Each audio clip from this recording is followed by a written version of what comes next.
어느새 뜨거운 여름이 지나가고 이렇게 맑은 가을 하늘을 맞이했는데 이 아침도 우리를 이 예배의 자리에 불러주신 우리 하나님을 찬양합니다. 지난 월요일, 화요일 서울의 사랑의 교회에서 전국 목사님들과 또는 교회들의 회복을 위해서 한국교회 섬김의 날이라는 행사를 시작했습니다.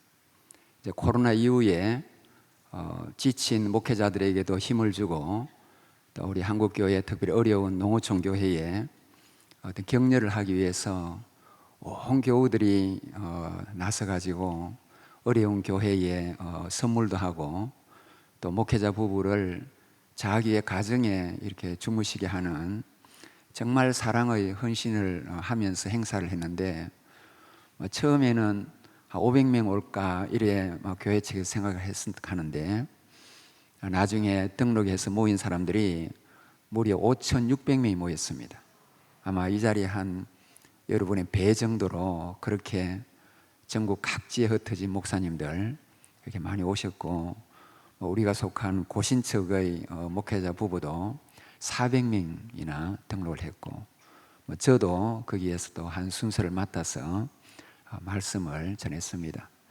그런데 사실 코로나 이후의 이런 회복도 매우 중요하지만 여러분이 코로나 과정 속에서 정말 지키기 어려운 현장 예배를 지키기 위해서 우리 사랑하는 손 목사님 그리고 우리 여러 부목사님들, 교육자님들, 우리 장로님들 그리고 우리 주일 학생들부터 연로하신 성도님들까지 정말 귀한 수고하신 거 저희도 다 보고 있었고 여러분들의 이 시간을 빌어서 저도 감사와 격려 인사를 드립니다. 앞으로 우리 세계로 교회가 이 지역뿐 아니라 온 부산, 한국 땅 그리고 아시아와 세계에 걸쳐 정말 이 혼란한 이 시대에 변화되는 이 시대에 변하지 않는 하나님의 진리를 지키고 또 하나님 안에서 살아가고 예배드리는 것이 무엇인지를 온 열방에 보여주는 그런 모범된 교회로 더욱 성장하고 발전해 가기를 주의 이름으로 축복합니다.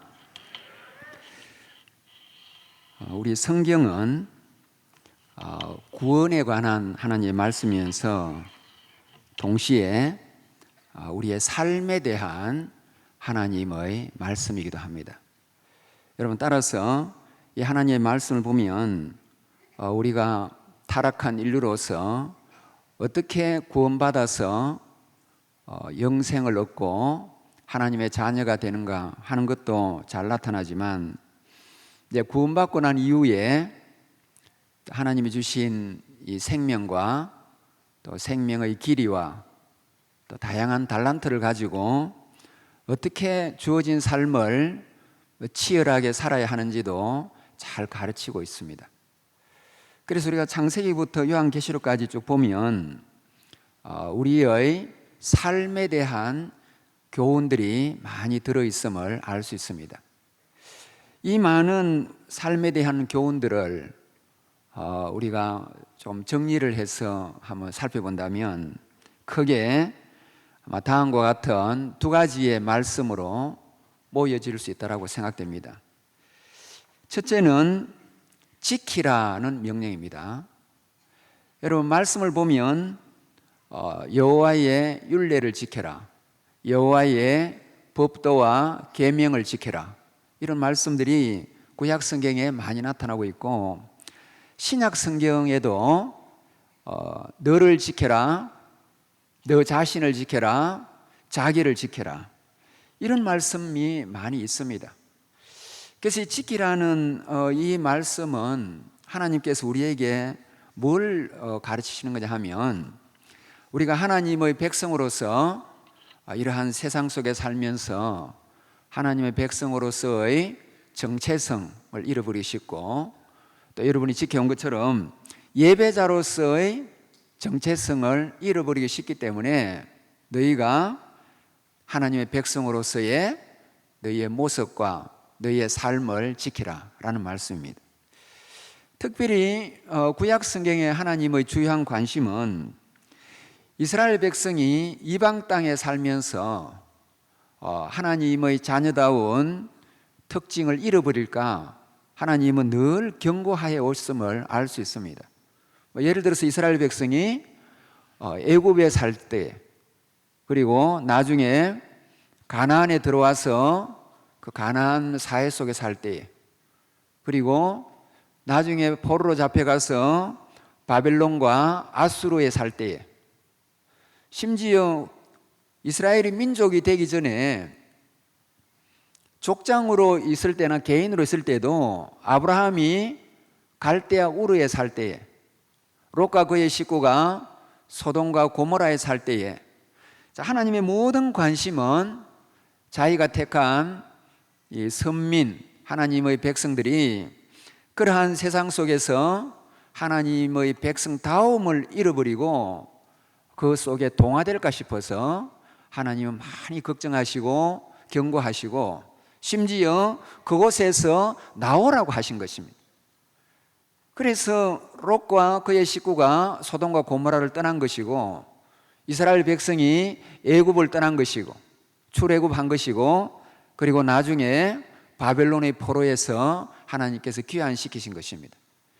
여러분, 그래서 성경을 보시면 너희들이 동방풍 속에 물들지 말아라, 이런 말씀이 많이 있는데, 이스라엘의 동쪽인 바벨론 또는 가나안의 이런 풍속에 물들지 않을 것을 말씀하신 것입니다. 자, 이렇게 성경은 지키라는 말씀을 많이 합니다. 두 번째, 우리의 삶에 주신 교훈을 또 한 가지 찾아보면 바뀌라는 말씀입니다. 가만히 앉아있지 말고 일어나라, 걸어가지 말고 다른 박질하라, 잘하라, 힘을 내라, 바뀌라, 열심을 내라, 이런 말씀을 많이 하는데, 이 모든 말씀은 현재의 우리의 모습에서 바뀌라는 말입니다. 자, 이렇게 우리의 삶에 대한 성경에 나오는 하나님의 모든 명령을 우리가 한 두 가지로 크게 한번 구분해 본다면, 자, 하나의 말씀은 지키라는 거고 또 다른 하나의 말씀은 바뀌라는 겁니다.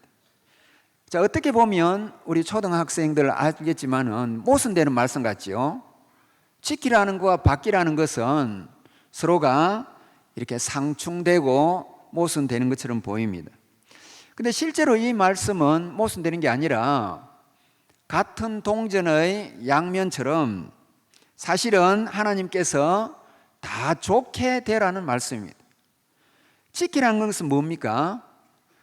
지키지 못한, 예배의 현장을 지키지 못하고 이 화려하고 정말 놀기 좋은 이러한 세상 속에서 그리스도인들이 세상의 재미에 빠져가지고 하나님의 자녀다운 거룩함, 경건함, 자기 정체성을 지키지 못하는 것에 대한 하나님의 실망감, 그리고 하나님의 경고가 담긴 말씀이고, 바뀌라는 말씀은 이제 이런 수준으로 되지 않고 좀 더 성장하고 아름답게 발전하라는 우리의 미래에 대한 하나님의 기대감, 그리고 하나님의 소망이 담긴 그런 말씀입니다. 자, 이 두 말씀을 가지고 오늘날 우리의 모습과 또 우리 한국 교회의 모습을 비춰보면 과연 우리는 어떤 문제가 있겠습니까? 한편으로는 자기를 지키지 못하고 교회를 지키지 못하고 코로나라는 이러한 광풍 속에서 그저 예배의 자리에 멀어지고 교회를 떠나가다 보니까 결국 다시금 돌아오지 않고 세상으로 가버린 자들이 한국교회의 기존 성도들 가운데 최소한 10%, 15%는 될 겁니다. 자기의 자리를 지키지 못하고 성도로서의 자기의 모습을 지키지 못한 사람들입니다. 여러분, 뿐만 아니라 많은 교회들이 사실은 문을 닫고 더 이상 예배를 드리지 않는, 다시 말하면 교회로서의 자기의 자리를 지키지 못했습니다. 자, 이렇게 지키지 못한 성도와 교회들이 한편에 있습니다. 자, 그러면 또 다른 한편에는 어떤 모습이 있겠습니까? 바뀌지 않는 성도와 교회가 있습니다. 10년을 설교를 듣고도 하나도 변하지 않고 멀뚱멀뚱한 성도들, 교회가 세워진 지 수십 년이 되어도 아무런 변화가 없이 정체되어 있는 맹숭맹숭한 교회들, 자, 한마디로 말하면 바뀌지 않은 성도와 교회도 문제입니다. 이 시간에 예배를 드리는 저와 여러분이 이 말씀 앞에 서면 아마 우리는 어려운 가운데서도 특별히 우리 세계로교회는 예배를 지켜온 거니까 지키는 것은 잘 해왔습니다. 자, 그러면은 우리는 지키지 못한 것은 하나님 말씀에 꾸중들이지 않도록 해왔는데, 두 번째 명령, 과연 우리는 바뀌었는가? 변화되었는가? 정말 우리는 영적으로 성숙해졌는가? 하나님과 좀 더 가까워졌는가? 보다 경건의 온전한 자리에 이르렀는가? 보다 우리의 거룩하게 되어가는 성화가 많이 진보되었는가? 여러분, 이런 말씀을 우리가 두고 우리 자신과 우리의 교회를 돌아보면 정말 오늘 우리의 모습이 크게 달라지지 않음을 발견할 수 있습니다. 신앙생활을 오래 하면서 그것이 오히려 습관화되고, 교회의 직분을 가져도 그 직분에 걸맞는 차원이 다른 섬김과 봉사의 삶을 사는 것이 아니라 오히려 겉멋만 들고 관록만 쌓여가지고 그저 신앙의 의식조차도 흐릿해지는 이런 사람인지 모릅니다. 자, 이렇게 보면 진짜 우리의 모습은 정말 온전하게 바뀌지 못한 이런 모습이겠다라고 자기 자아 반성과 성찰을 할 수 있습니다. 자, 하지만 여러분, 이런 문제를 두고 우리가 너무 실망할 필요는 없습니다. 사실 예수님이 직접 가르친 제자들도 오늘날 인간 목사님들부터가 아니라 하나님이신 예수님으로부터 온갖 말씀을 듣고 강론을 듣고 몸소 가르치시는 가르치심을 옆에서 지켜본 그 예수님의 제자들도 따지고 보면 우리처럼 별로 바뀌지 않았더랬습니다. 여러분, 우리 예수님의 삶을 잘 보시면 불과 33년이라는 짧은 세월을 사셨습니다. 여러분, 그 세월 가운데서도 예수님께서 구원자로서, 구세주로서 공사역을 하신 것은 그것의 10분의 1에 미치지 못하는 불과 3년입니다. 우리 예수님은 3년 사역하시고 십자가에 달리시고 성천하신 것입니다.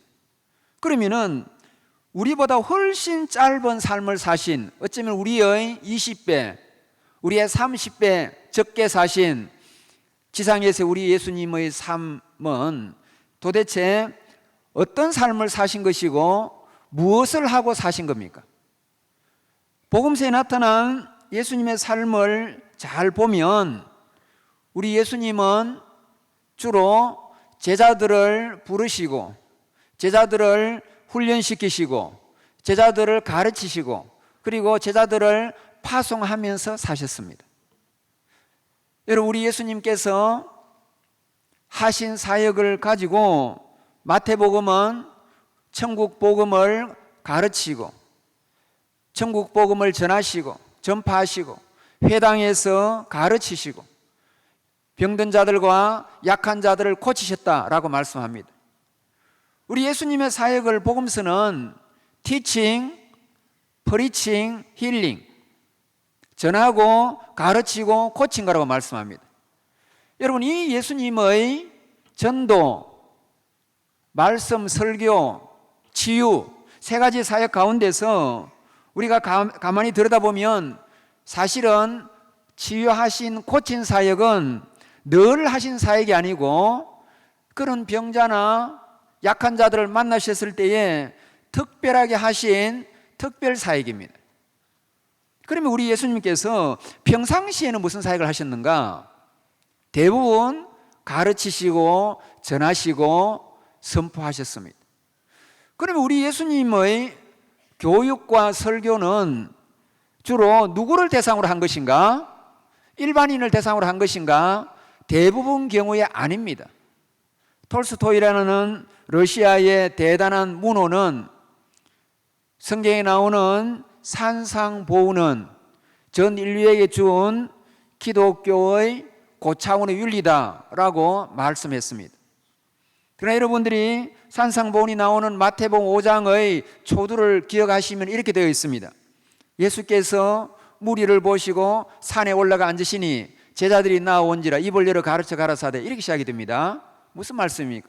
예수님께서 산 아래에 많은 자기를 따르는 무리를 보시고 피하여 산으로 가시니까 무리는 따라오지 않고 제자들만 따라왔습니다. 그래서 입을 열어서 그 제자들에게 너희가 제자로서의 삶을 어떻게 살며 기도는 어떻게 하며 구제는 어떻게 하며 너희에게 주어진 하늘의 복이 무엇인지를 그들에게 가르치고 선포하신 겁니다.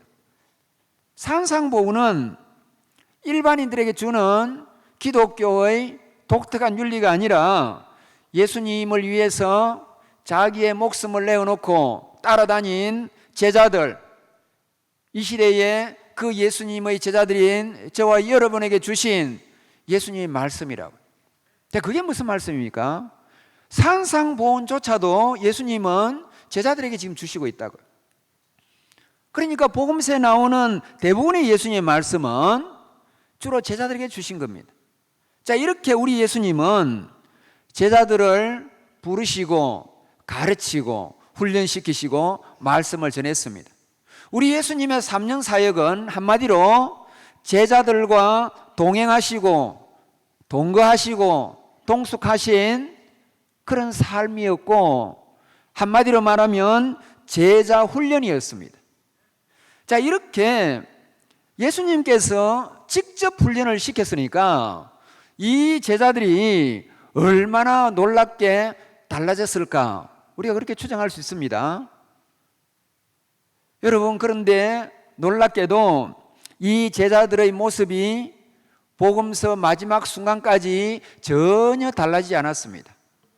심지어 여러분, 제자들이 얼마나 변하지 않았느냐 하면 같이 갈릴리 호수를 건너갈 때에 큰 풍랑이 일었는데 결국 주무시던 예수님을 깨워가지고 그 예수님이 바다를 꾸중하고 바람을 나무라니까 비로소 바다가 잠잠하고 바람이 멎었습니다. 그때 제자들이 하는 말이 이렇게 말합니다. 이 자가 누구길래 바다도 잠잠하고 바람도 조용한가? 여러분, 그게 무슨 말입니까?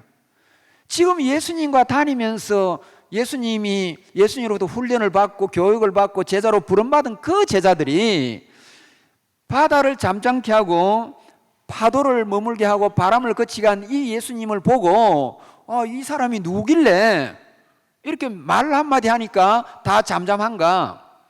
여러분, 그런 반응을 보면 예수님을 그토록 따라다니는 제자들도 예수님이 누구인지 그 정체를 제대로 모르고 있다는 증거입니다. 여러분, 뿐만 아닙니다. 예수님의 제자 중에 유독 치맛바람이 난 엄마가 있었는데 그게 야고보와 요한의 어머니입니다. 다른 사람의 제자의 어머니들은 뭐 예수님을 찾아와서 청탁을 할 만한 정도의 그런 분위기가 아닙니다. 근데 분명히 야고보와 요한의 어머니는 좀 세상 물을 아는 사람이고 권력을 어떻게 하면 권력에 가까이 접근할 수 있는지 아는 사람이고 좀 세상에 돌아가는 걸 아는 그런 어쩌면은 경험이 많은 세련된 여인입니다. 그런데 예수님의 12제자 가운데서 세 제자가 수제자인데 그 세 제자 중에서 자기의 두 아들이 수제자인 그 어머니가 예수님을 찾아와서 예수님께서 쉽게 말하면 그런 말이죠. 이스라엘의 권력을 차지하면 우리 두 아들 야고보와 요한이를 예수님이 좌우편에 좀 두면 어떠냐고. 예수님의 수제자의 가족까지도, 부모까지도 자기의 아들들이 따라다니는 이 예수님의 정체가 무엇인지를 모르고 있고 이스라엘의 정치적인 권력을 잡을 왕이 될 것으로 오해를 하고 착각을 하는 것입니다. 심지어 가룟 유다가 예수님을 판 것도 자기의 생각에는 예수님 가까이 가면 장관 자리도 하나 하고 나중에 권력도 누리고 자기에게 많은 부여의 혜택도 있을 걸로 착각을 했는데 알고 보니까 이 예수님이 그냥 그런 사람이 아니고 전혀 엉뚱한 모습을 보고 아마 배신하고 팔았을 수가 있습니다. 자, 이렇게 여러분 12제자를 예수님이 선별해가지고 온갖 천국 복음과 하나님의 능력으로 가르치고 교훈해도 그 제자들은 바뀌지 않았습니다. 물론 신분으로는 달라졌지요. 갈리 바다에서 고기 잡던 피라미를 잡던 한낱 어부에서 갈리 바다와 비교가 안 되는 세상이라는 광활한 바다에서 사람 낚는 어부로 변신을 한 거고 이 땅에 오신 예수님의 제자가 된 신분은 달라졌어요. 그런데도 믿음도 잘하지 못하고 능력도 없고 제자다운 실제의 모습은 전혀 없습니다. 왜 그렇습니까? 여러분이 복음서 마지막을 보면 알 수 있지 않습니까? 우리 예수님께서 이적을 행하시고 능력의 말씀으로 복음을 전할 때에 수많은 무리들이 예수님을 따랐습니다. 그때는 예수님의 제자 임내하고 온갖 폼을 잡고 예수님 주변에 예수님을 호위하듯이 이 제자들이 폼을 잡고 예수님을 따라다녔다고요. 심지어 수제자 베드로부터 옆구리에 칼을 차고 있었습니다. 여러분 성경을 보시면 제자들이 예수님에게 하는 말이 주님 우리에게 금이 2자루 있나이다. 칼이 한 자루 아닙니다. 베드로가 좌우 옆구리에 쌍칼을 찬 건지 아니면 베드로가 하나의 칼을 차고 안데레나 다른 제자가 칼을 하나 찼는지 모르지만은 12명 제자들 가운데 끝까지 칼을 차고 예수님을 따라다녔다고요. 여러분 이 땅에 무력으로 세상을 통일하려고 하는 로마의 황제도 아니고 로마의 장군도 아니고 무력을 제하고 샬롬의 왕으로 평화의 왕으로 오신 그 예수님을 따르는 수제자들이 청와대의 경호실장처럼 온갖 폼을 다 잡으면서 칼 차고 으스렁거리면서 예수님 집에 다녔다는 게 너무 이상하지 않습니까? 칼 차고 돌아다녔다고요. 그리고 결국 그 칼을 뽑아가지고 겟세마네 동산에서 대제사장 하인의 귀를 베드로가 정확하게 귀를 때리잖아요. 칼 솜씨도 대단합니다. 여러분 이렇게 예수님께서 이적을 행하고 모든 군중들의 환호를 받는 스타가 될 때는 나는 저 예수님의 제자다. 온갖 폼을 잡고 그리고 의시 되면서 여자들이 가까이 오면 물리치고 어린아이들이 가까이 오는 것도 가까이 못 오도록 하고 그러면서 의시 됐던 제자들입니다. 그런데 이 예수님이 갑자기 예루살렘에 들어오실 때는 정말 사람들이 종려나무 가지 흔들고 환호를 했는데 유대인의 왕이라고 환호했는데 들어오시자마자 예수님이 체포를 당하시고 온갖 고초를 당하시고 매맞음을 당하시고 가시면류관 쓰시고 십자가를 지고 이제는 골고다로 처형을 당하러 가십니다. 그러니까 조금 전까지 우쭐대고 따라다니는 제자들이 다 흩어집니다. 엠마오로 낙향을 하고 갈릴리의 일터로 돌아가고 요한만 십자가 밑에 있는데 아까 제가 잠시 암시했는데 요한은 대단한 믿음이 좋아가지고 앉아있은 게 아니고 본래 요한과 야고보 자기 어머니가 치맛바람이 생긴 이유가 그 집안이 본래 권력 집안하고 가까운 집안입니다. 그게 어디에 있느냐? 로마 교황청이 중세에 그 갈리 바닷가에 고고학 발굴 조사를 하니까 거기에 옛날 물고기 상점이 하나 발견되는데 그 물고기 상점 이름이 세베대의 상점이었어요. 그 세베대가 요한과 야고보의 집안입니다. 그게 무슨 말이냐 하면 이스라엘에서 고기는 그 갈리 거기만 잡힙니다, 여러분. 뭐 요단강에도 잡히겠지만은 여러분 성경이 이스라엘의 지리가 지중해를 끼고 있습니다만은 지중해 이야기는 거의 안 나옵니다, 성경에는. 가끔 구약에 대라고 나오는데 그 지역은 옛날부터 페니키아가 장악해가지고 이스라엘이 그 바다를 점령한 것은 아닙니다. 그러니까 지리상으로는 이스라엘이 바다에서 고기를 우리 부산처럼 고기를 잡는 것 같은데 그 바다에서 어업하는 건 이스라엘이 별로 없었고요. 주로 고기를 잡고 물고기를 취득하는 게 갈리 호수라고요. 그러면은 이 갈리 호수에서 큰 고기, 좋은 고기는 저 우리 같으면 서울 당시에 예루살렘, 베들레헴에 가서 고관 대작들 집에 납품을 하는 겁니다. 총독 집안이나 대성 납품을 하는데 이 세베대 집안이 납품을 한 것으로 추정이 되는데 따라서 야고보와 요한이는 본래 이 고기들을 들고 베들레헴이나 예루살렘의 대제사장 집, 총독 집에 예사로 드나들었다고요.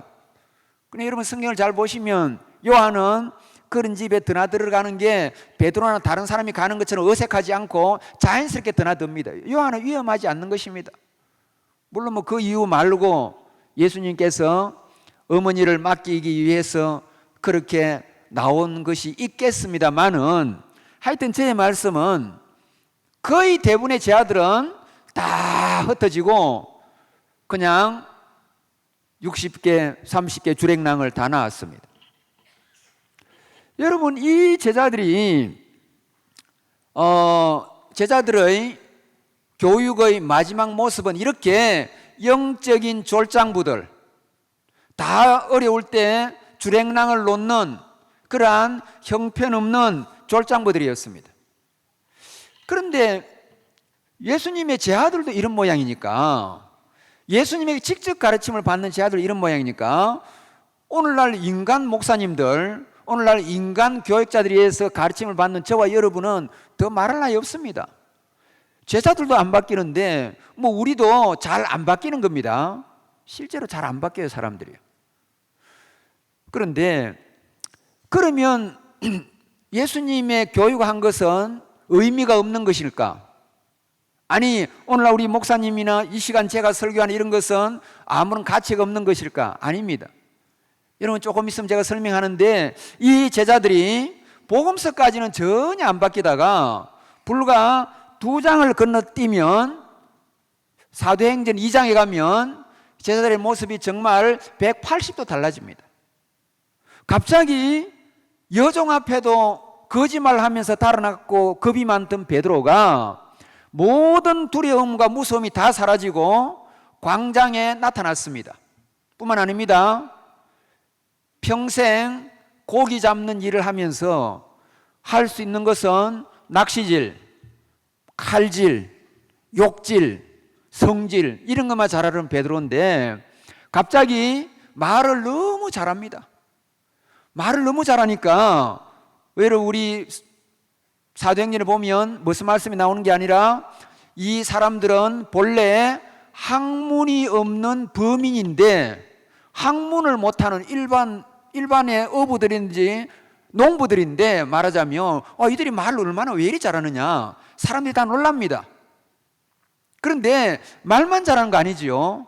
그 말의 무게감, 말의 파워, 말의 능력이 있어가지고 그 말을 듣는 사람이 전부 가슴을 치고 회개하고 하나님께로 돌아오는데 얼마나 돌아오느냐? 하루에 3,000명, 전체 우리 성도님만큼 됩니다. 하루에 5,000명 이렇게 돌아오는 겁니다. 누가 한국교회 성장이 세계에서 가장 빠르게 성장했다고 이야기하는 겁니까? 아닙니다. 예루살렘 교회 성장을 한국교회가 어떻게 따라가는데요? 하루에 3,000명 한 사람의 설교를 듣고 하루에 5,000명이 돌아온다고. 조그마한 예루살렘, 뭐 옛날 부산보다 부산만 하겠습니까? 조그마한 예루살렘이라고요. 오늘날의 인구에 비하면. 그런데 이렇게 거의 하루에 수천 명씩 하나님 앞에서 돌아오는 이런 말씀의 능력의 종들로 바뀐 것입니다. 여러분 왜 이렇게 사람이 갑자기 달라지는 겁니까? 여러분 뿐만 아닙니다. 사도행전에 보면 이 모든 제자들과 무리들이 전부 다 재산을 같이 썼습니다. 여러분, 오늘날 우리 자본주의 사회는 이게 사유재산 제도가 있어가지고 다 자기 것 움켜쥐고 움켜쥐는데 난립니다. 아파트 한 평이라도 좀 더 넓은 거, 어디 하나라도 돈 좀 투기하려고, 좀 더 땅 어디가 투기하려고, 뭐 자식들 좀 잘 자라서 부자로 살아보려고, 이미 부자인데도 더 부자가 되어보려고 혈안이 되어가지고 거의 완전히 그냥 전 국민들이, 특별히 우리나라 국민들은 이 자기의 재산 모으는데 혈안이 되어 있다고요. 이렇게 재산 모으는데 혈안이 된 민족이 나라가 어디에 있겠습니까? 다른 나라는 투기 그런 거 별로 안 합니다. 언제 유럽에 누가 투기를 합니까? 우리는 다 투기라. 부산의 아파트들을 왜 서울 사람이 가지고 있습니까? 다 투기라고요. 전부 다. 아니, 우리나라 사람들은 이게 열심으로는 세계 제1의 나라인데 아이들 교육시키는 거나 선한 일에 열심히 하면 좋은데 돈 벌기 위해서 투기하는 것도 1등이고 노름하는 것도 1등이고 노는 것도 1등이고, 여러분 이게 모든 면이 1등이 되다 보니까 온 나라가 전부 투기판이라고요. 전부 사람들이 돈 버는데 혈안이 되어 있어요. 전부 다 도사들이 되어 있습니다. 여러분, 이런 사회는 누가 여러분 네 재산 내 재산 같이 섞자 누가 이야기하겠습니까? 강남이나 해운대나 사는 사람들이 우리 재산 다 공동으로 쓰자 누가 동의하겠습니까? 다 자기 재산을 움켜쥐려고 하고 자기 1원이라도 안 빼앗기려고 바들바들 떨지. 그런데 여러분, 이 사도행전의 모습이 얼마나 달라집니까? 전부 다 재산 공유, 다 같이 쓰는 겁니다. 재산만 공유하는 거 아닙니다. 사도행전의 많은 본문들이 뭐라고 말하냐면 이들이 모두가 마음에서 하나가 되었다. 같은 마음을 지녔어요. 여러분, 오늘날 이렇게 많은 우리 성도님들이 마음이 하나 될 수 있습니까? 우리 장로님들 한 20분 마음이 하나 될 수 있습니까? 우리 같은 남편과 아내끼리 마음이 하나 될 수 있습니까? 우리나라 사회 정치를 두고 야당 찍을래 여당 찍을래 두고 자녀하고 부모하고 하나 될 수 있습니까? 하나 못 됩니다. 그런데 여러분, 이렇게 얼굴도 다르고 배경도 다르고 가정도 다른 이 모든 초대교회 성도들은 전부 다 재산만 공유한 게 아니라 마음도 하나가 되었다. 이거는 성령님만 할 수 있는 겁니다. 마음이 하나 되는 거예요. 여러분뿐만 아닙니다. 마음이 하나 되고 말씀의 능력만 있는 게 아니라 베드로와 요한 같은 어부 출신이 갑자기 성전에 가가지고 나면서부터 한 번도 일어나 보지 못한 정말 어쩌면 불행하고 슬픈 장애 환우지요. 그런 장애우를 손으로 잡고 주 예수 그리스도님이 일어나라니까 일어나고 걷고 뛰기까지 했어요. 여러분 한번 보십시오. 어떻게 여종 앞에서도 예수님을 모른다고 부인하는 정도가 아니라 아예 예수님에 대해서 욕설까지 하면서 자기하고 무관하다는 것을 여종 앞에 좀 드러내기 위해서 그 수제자 베드로가 부끄럽게도 예수님과 자기가 무관하다는 것을 억지로 말하기 위해서 예수님을 욕까지 하고 달아나버린 그 졸장부 베드로가 어떻게 능력의 종이 되고 말씀의 종이 되고 정말 영적인 거대한 거인이 되었습니까?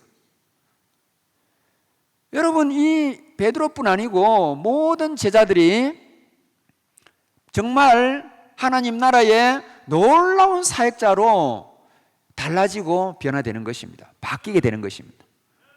무엇 때문에 바뀌는 것입니까? 다른 거 아무것도 없습니다.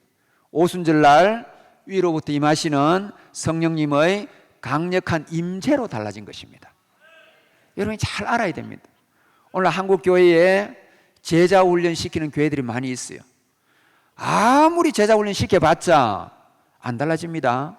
오히려 더 똑똑해지고 더 영악해지고 영적인 세도 알아가지고 그 똑똑한 지성을 가지고 교회를 더 비판하고 그 똑똑한 지식 가지고 목사님도 더 비판하고 그 자기 잘났다고 한국교회도 막 난도질하고 그렇게 한다고요.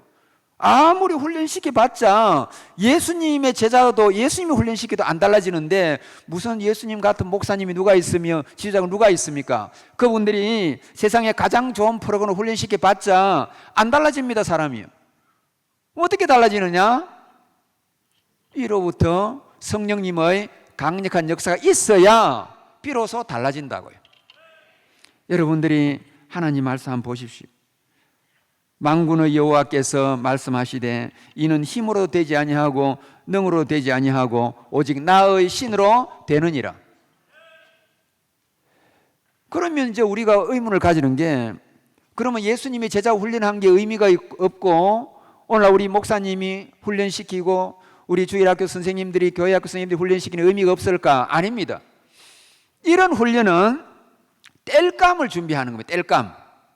땔감을 준비하는데, 그러나 땔감을 아무리 준비해도 불이 붙어야 되고, 또 불이 붙고 탈 때는 땔감이 많이 준비되면 더 활활 타오르는 겁니다. 그렇다고요. 우리 예수님이 교육하고 오늘 우리가 교회에서 설교하고 말씀으로 훈련하는 것은 땔감을 준비하는 겁니다.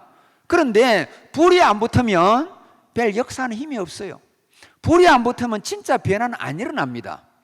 그냥 의지적으로 그냥 하는 거지. 의지적으로 하는 거지. 강요하고 독려하니까 열심을 내보는 거지, 진짜 불이 타가지고 하는 건 아니라고요. 그런데 정말 사람이 달라지기 위해서는 불이 붙어야 되고, 불이 잘 붙기 위해서는 더 많은 훈련과 더 철저한 무장이 되어 있어야 하는 것입니다. 여러분, 따라서 이렇게 예수님이 훈련시킨 그 훈련 위에 오순절날 강력한 성령님의 역사가 임하니까 그 무식한 베드로도 말쟁이로 바뀌어버리고, 그 베드로와 요한과 야고보도 완전히 학문이 없는 범인이 아니라 학문뿐 아니고 진리에 통달한 대단한 영적인 거장들로 바뀌는 것입니다. 여러분, 마찬가지입니다. 오늘 우리는 이 시대의 제자들입니다. 2000년이라는 긴 세월의 간극을 뛰어넘어서 그 시대에 제자들에게 적용됐던 하나님의 원리는 2000년이라는 세월을 뛰어넘어서 오늘날 이 시대의 제자들인 저와 여러분에게 동일하게 적용되는 진리의 말씀입니다. 우리도 내가 베드로처럼 늙었다, 내가 과거에 녹산 지역에 살면서 별 배운 것 없다, 내가 고기나 잡고 농사나 짓던 사람이다. 여러분, 우리 처음에 세계로교회 녹산 제일교회 농촌의 조그마한 교회였는데 우리가 무슨 존재감이 있을까? 아닙니다, 여러분요. 여러분이 이 현장에 있는 것인데, 하나님께서 목사님과 여러분 성도님들과 교회를 하나님이 들어 쓰셔서 변화를 시키니까, 여러분, 이게 세상에 한국 사회에서 교회에서 가장 존재감 있는 교회로 주목을 받게 된 거라고요. 여러분, 그게 뭡니까? 우리가 몸 배우고, 우리가 무슨 세상에 신분이 대단한 자도 아니고, 무슨 권력이나 명예가 있는 것도 아니고, 무슨 이름난 연예인처럼 인기가 있는 것도 아니고, 우리가 아무것도 가진 거 없어도 성령님께서 우리에게 임하셔서 역사하시면 우리가 완전히 달라질 수 있는 것입니다. 교회도 달라질 수 있는 것입니다. 여러분, 베드로처럼 섬김과 능력의 새 지평이 열리는 것입니다. 여러분, 따라서 이 시간에 우리 개인적으로도 정말 베드로처럼 인격적으로 문제투성이고 영적으로 정말 취약한 우리라 할지라도 성령 충만으로 우리 자신이 갖고 있는 모든 한계를 극복하고 섬김과 사역의 새 지평을 여는 저와 여러분 되기를 주의 이름으로 축복합니다. 자, 그러면 이제 도대체 어떻게 성령 충만을 받고 오늘 제 설교 제목처럼 영적 변화를 가져올 수 있을까? 제가 그 비법을 몇 가지로 설명하겠습니다. 첫 번째는 에베소서 5장 8절에 보니 이런 말씀합니다. 술 취하지 말라, 이는 방탕한 것이니 오직 성령의 충만을 받으라. 자, 여러분, 술 취하는 것하고 성령 충만을 대조하면서 하시는 말씀이, 성령 충만을 받아야 되는데 반대로 술 취하는 것도 가면 안 된다. 이 술과 성령 충만을 대조적으로 이야기합니다. 여러분, 이것은 매우 의미심장한 말씀이죠. 오늘날 하나님을 믿지 않는 사람들의 모든 삶은 술과 결부되어 있습니다. 술과 관계되어 있습니다. 여러분, 우리 사회를 잘 들여다보시면 사람들을 범죄케 하고 일탈하게 하는 가장 중요한 요인은 술입니다. 술 먹고 음주운전합니다. 술 먹고 욕설합니다. 술 먹고 사람 구타합니다. 술 먹고 혀꼬부라진 소리 합니다. 술 먹고 술김에 음탕한 짓 합니다. 술김에 남자 여자가 놀아난다고요. 술김에 죄 짓는다고요. 다 술이라고 여러분. 우리 사회는. 그런데 여러분 한번 보십시오. 우리만 일반 사람만 술을 먹는 게 아니라 저 청와대에 있는 사람들, 저 여러분 무슨 백악관에 있는 사람들, 저 북한의 무슨 지도자들, 전 세상의 모든 지도자들이 만나면 뭐 하는지 알지요? 다 술잔 들고 건배합니다. 건배. 여러분 이게 너무 이상하지 않습니까?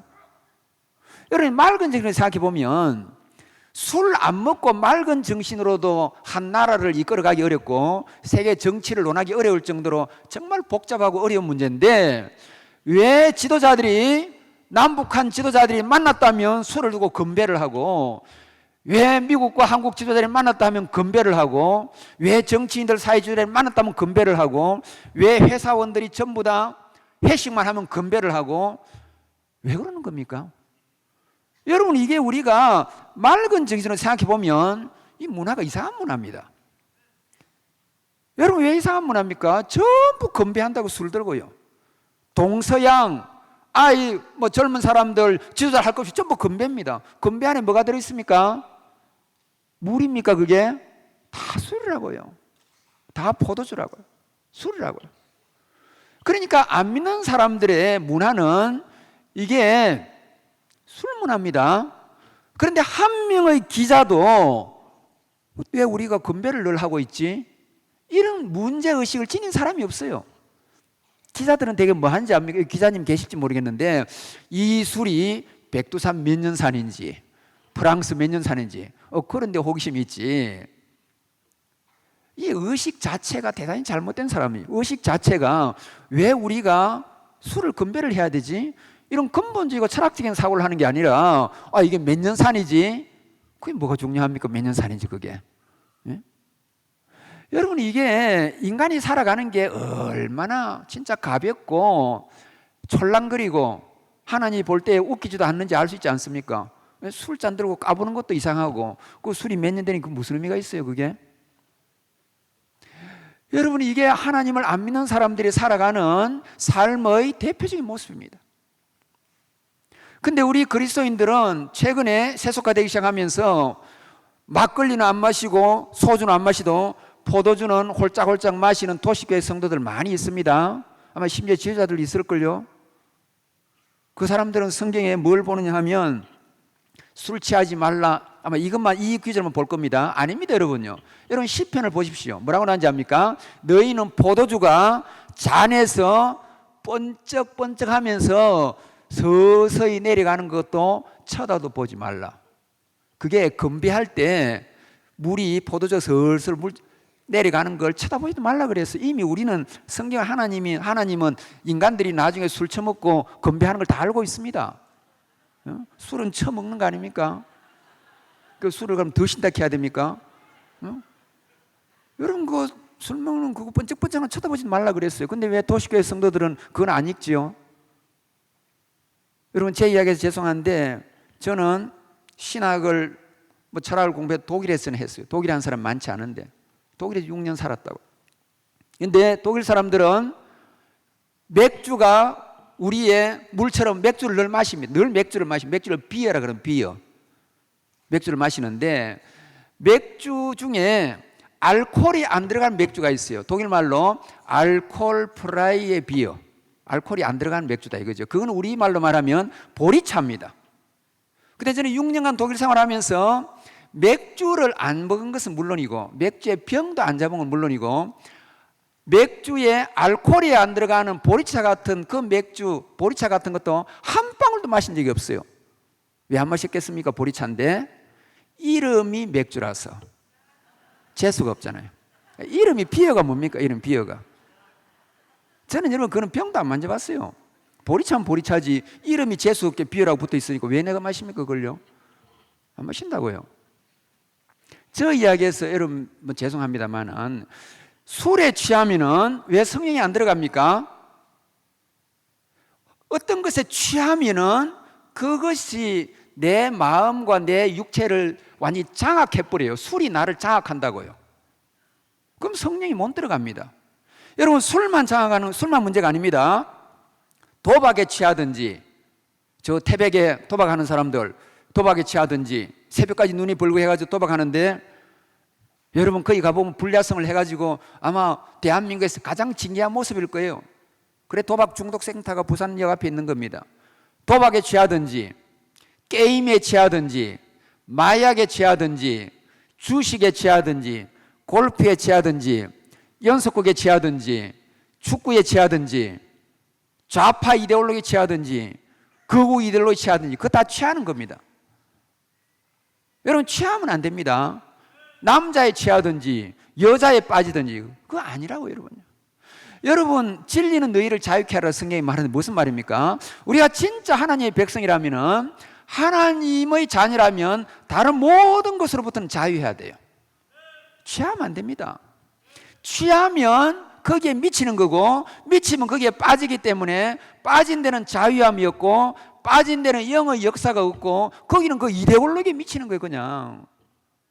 그렇기 때문에 여러분 우리가 알아야 되는 것은 성령을 충만하게 발휘하는 사람들은 모든 얽매인 걸로부터 자유해야 돼요. 하나님 외에, 성령님 외에, 하나님 말씀 외에 구속되는 건 없는 겁니다 여러분요.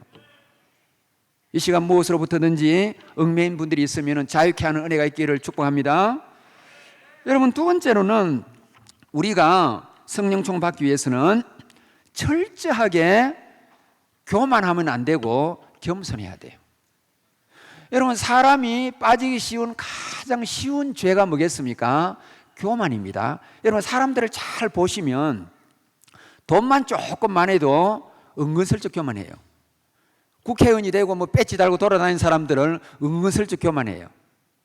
그리고 아이들도, 여자아이들은 자기 얼굴이 조금 예쁘면 또 조금 교만해요. 남자아이들이 키만 조금 커도 또 조금 교만해요. 자기 엄마 아빠가 조금 더 잘나고 자기 아파트 평수가 조금 커도 교만해요. 대한민국 남자들은 나이가 한 살 더 많으면 교만해요. 얼마나 이러지? 한 살만 미치면 눈 아래 보려고 그래. 은근슬쩍 말을 높였다 낮췄다 이러면서 자기 좀 높다 이거지. 한 살 더 살았으면 뭐 어쩌라고요. 교만한 거예요. 다 교만해요. 성경에 보니까 키가 좀 더 커도 교만한 일이 나오고. 여러분 정말 죄송한데 저는 목사님들도 많이 만나고 이번에 서울에서 어마어마한 목사님 만나고 그분들이 제 강의를 했는데, 목사님들도 교회가 조금 더 크면 조금 더 교만해요. 안 틀립니다. 대부분 그래요 여러분요. 별 수 없는 존재예요. 여러분 뭐 대단한 것 같습니까? 여러분 안 만나지만 저는 목사님들도 많이 만나는데 솔직히 제 하나님 앞에 양심대로 말하면 조금 교회가 좀 더 크면 약간 어깨에 힘이 더 들어가 있어. 그래 이게 뭘 말하냐 하면 진짜 인간이 범하기 쉬운 가장 쉬운 죄는, 실수는 교만이라고. 다 교만합니다. 공부를 조금 더 잘해도 교만하고, 자기 아들이 뭐 이 대학 가나 저 대학 가나 뭐 그 별 차이 있겠어요? 조금만 좋은 대학이다 싶으면은 엄마 아빠들이 대단히 프라이드가 생긴다고. 여러분 이것이 인간이 얼마나 진짜 하나님이 볼 때 인간이 얍실하다고요. 인간이 얼마나 이렇게 얍실한지 몰라. 별거 아닌 가지고 잘났다 이거지. 자기 존재감 드러내면 안 됩니다 여러분요. 저는 뭐 학교 행정을 했습니다만은 가난한 내 모습이나 내 이름이 사람한테 잊혀져야 돼. 내가 왜 이름이 드러나야 되는 거야? 나는 잊혀지기를 원해요. 기억 안 하는 게 내 얼굴도 가난 안 나와야 돼. 잊혀지기를 원해요 저는요. 우리는 여러분 조금만 교만하다고요. 근데 이게 여러분 굉장히 중요한 문제인데 잘 들으십시오. 교만은 단순히 인격의 문제만 아닙니다. 이것이 삶의 태도의 문제인데, 왜 태도의 문제가 중요하냐면 사람 앞에 사는 사람은 그 사람과 나를 비교하게 되고, 비교해가지고 내가 좀 모자란다 싶으면 기가 죽고 풀이 죽고, 조금 비교해가지고 조금이라도 나은 게 있다 싶으면 교만한 거예요. 그리고 문제는 교만이 문제가 아니라 이 사람의 살아가는 삶의 태도는 하나님 앞에서 코람 데오가 아니라 사람 앞에서 코람 호미니 부스, 라틴어로 말하는데 사람 앞에 살아가는 태도라고요. 사람 앞에 살아가니까, 사람과 살아가니까 사람의 시선을 신경 사람과의 비교해가지고 그 사람보다 못하면 기가 죽어요. 우리 자매님들 친구는 남편이 돈이 많아가지고 철마다 좋은 옷을 입고 성령차 고급스를 몰고 오는데 나는 차도 없이 아니면 작은 차 몰고 10년 되는 옷을 입고 가면 기가 죽는다고요. 내 친구는 남편 잘 만나가지고 예쁘긴 내가 더 예쁜데 남편 잘 만나가지고 지는 더 잘 산 것처럼 하고, 공부는 내가 더 했는데 쟤는 공부도 못한 게 남자 만났다고 돈 가지고 자랑하니까 한편으로는 기분도 나쁘지만은 기가 죽어요. 왜 기가 죽습니까? 사람 앞에서 살아가니까. 왜 교만합니까? 좀 낫다 싶으면은 그 사람 앞에 살아가니까 좀 낫다 이거죠. 그러니까 문제는, 이 교만의 문제는 단순한 윤리의 덕목의 문제가 아니라 이 사람의 살아가는 삶의 태도가 대단히 잘못된 건데 사람 앞에 살아가는 사람들입니다. 저와 여러분은 어떻게 살아가야 됩니까? 하나님 앞에 살아가야 돼요. 하나님이 보는 앞에 살아가게 되면 내가 못나도 기죽을 이유 없습니다. 하나님 은혜를 주옵소서 하고, 내가 잘나도 교만할 이유가 없습니다. 하나님 앞에서 누가 감히 교만할 수 있습니까? 하나님 신 은혜에 감사한 거지. 그러면 교만한 사람의 마음에는 왜 성령님이 안 들어가겠습니까? 교만은 내 마음의 왕자의 자리에 내가 앉아 있는 겁니다. 내가 돈 때문에 내 마음이 왕자예요. 내가 인물이 잘나서 내 마음이 왕자예요. 연예인들 내가 인기 많다고 내 마음이 왕자예요. 자기 마음의 왕자의 자리에 자아, 에고, 셀프, 자아가 앉아 있는 거예요. 그러면 성령님이 내 마음에 오시는 거지요. 내 마음의 자리에 이미 내가 왕자의 자리에 앉아 있다면 성령님은 거기에 어디로 와야 되겠습니까? 종입니까? 하인입니까? 아닙니다. 하나님은 어떤 경우든지 왕이시지 하인이나 종이 될 수가 없는 거예요. 그러니까 내 마음에 성령님이 내가 왕자의 자리에 앉아 있는데 이 성령님이 어떻게 들어오겠습니까? 그러니까 교만한 자는 성령님이 떠난다고요. 교만한 자의 마음에는 성령님이 안 옵니다. 그래서 여러분들이 하나님 앞에 성령 충만 받고 그리스도인으로 온전히 살아가기 위해서는 철저히 겸손해야 돼요. 어린아이처럼 소박한 겸손한 사람이 가장 신앙이 좋은 사람이에요. 여러분 그거 아셔야 돼요. 아이처럼 소박해야 돼요. 하나님 앞에 겸손해야 돼요. 자기를 낮춰야 돼요. 이 시간 우리 세계로의 모든 성도들이 겸손이 깊은 자리에 이름으로써 성령 충만하고 그리스도의 향기를 바라는 여러분을 되기를 주의 이름으로 축복합니다. 시간이 많이 가 제가 한 가지만 더 말씀 마치겠습니다. 성령 충만 받기 위해서는 우리가 철저히 회개하고 매일 회개해야 됩니다. 자, 여러분 보십시오. 성령님은 정결케 하는 영만 아니라 정결의 영이십니다. 자, 영어로 말하면 성령님은 클리닝 스피릿만 아니라 클린 스피릿, 깨끗한 영이시라고요. 그래서 성령님은 깨끗한 영이기 때문에 깨끗한 자리만 간다고, 누추한 데는 안 간다고요. 그러면 성령님이 우리에게 어디에 오겠습니까? 성령님이 오는 자세는 우리의 머리, 우리의 발, 우리의 다리, 우리의 배가 아니라 우리의 마음으로 오시는 거라고요. 성령님은. 그러면은 우리의 마음이 어떻게 해야 되겠습니까? 우리 마음이 깨끗해야 돼요. 근데 문제는 어디에 있는 게 아니라 대부분의 사람들은 가장 더러운 게 마음입니다. 손발로 짓는 죄는 별로 없습니다. 입으로 짓는 죄는 조금 있습니다. 그래서 야고보서가 입으로 짓는 죄에 대해서 주의를 시키고 있잖아요. 입으로는 잘 죄를 지어요. 우리도 교만하고 거짓말하고 은근슬쩍 자기 자랑하고 입으로는 가끔 죄를 지어요. 그런데 손발이 가끔 죄를 짓고 입은 종종 죄를 짓는다면 항상 죄를 짓고 안 쉬고 죄를 짓는 것은 우리의 마음이고 생각입니다. 생각으로는 온갖 음란한 생각, 겉으로는 거룩해도 생각으로는 남을 욕하는 생각, 겉으로는 웃고 있지만 속으로는 남을 비난하는 생각. 여러분 생각으로는 간음도 하고 도둑질도 하고 악한 생각도 하고 거짓말도 하고 심지어 살인까지 합니다. 그래서 우리 예수님께서 여러 차례 하신 말씀 이런 말이었어요. 입으로 들어가는 게 더러운 거 아니다. 입에서 나오는 것이 더러운데 왜냐하면 그것은 내 마음에서 나오기 때문에 더러운 것이다. 그래서 여러분이 로마서 12장 2절에 가면 내 마음을 새롭게 하라 그렇게 말씀하는 거예요. 근데 문제는 어디 있냐면 이 마음이 가장 죄를 많이 지었는데 문제는 성령님이 마음으로 오신다는 겁니다. 그럼 우리 마음에서 어떻게 해야 되겠습니까? 마음의 죄가 없어야 돼요. 그리고 여러분이 성령님이 와 계시는데 마음으로 죄를 지으면 그 성령님을 고문하는 일이요 성령님을 쫓아내는 주방하는 일입니다. 그러므로 성령 충만하기 위해서는 우리의 마음의 죄를 헐게 씻어내는 회개를 해야 됩니다. 그러면 여러분, 마음으로 늘 죄를 지으니까 우리가 어떻게 해야 되겠습니까? 마음으로 늘 회개해야 된다고요. 쉬지 말고 기도하라는 것은 늘 회개하라는 거예요.